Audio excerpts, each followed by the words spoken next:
So today's conversation is about mastering accountability in the workplace.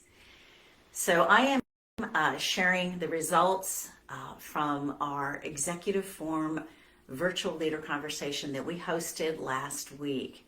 And the topic was mastering accountability. So not surprisingly, I had a record number of leaders attend this forum. And it was so inspiring to hear these leaders courageously share what their challenges are, what's really happening in their workplace, and also to come together to create some solutions together and to support each other.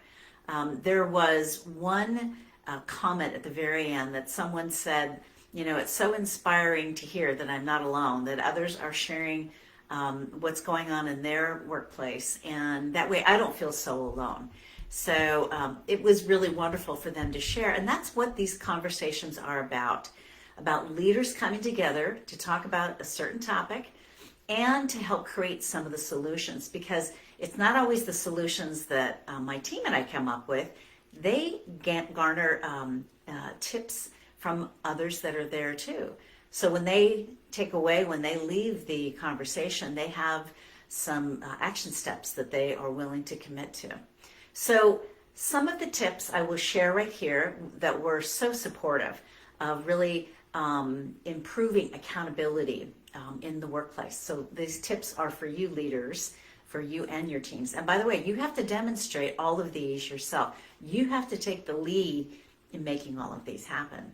So the first tip is to foster more trust and collaboration, is to have weekly team meetings and to really talk about the things that are working and the things that are not working, and really be transparent about what's actually happening, be truthful, and have honest feedback.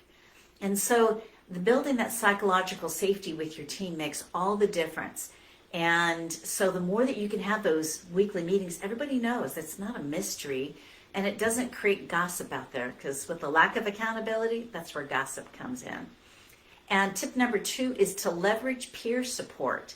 Pair people up where they can talk about, or they can set their goals and talk about what they're going to experiment with. And it doesn't always have to work out, and then come back to each other, to those peer leaders, and share what worked and what didn't work. I'm telling you that peer inspiration can make all the difference. And tip number 3 is to cultivate self-awareness. And so for individuals to shift from a victim mindset to an owner mindset begins with self-awareness. And so the more someone can become aware of perhaps the words they share, their comments, them always trying to defend themselves, or just being aware of how they show up and the energy they bring, can make all the difference. And knowing they can shift, because it is possible. And sometimes with that peer support, bringing it forward can really make all the difference. So if you're ready to create a culture of accountability, I suggest utilizing these tips. Just experiment with them to see how it works for you and your team. And if you'd like to join our next virtual leader conversation, just click the link below, and we will get back to you and let you know the details of our next executive forum. So that's today's message. And if you have any questions, you can always reach out and ask. So wish you all have a great day. Take care, and bye for now.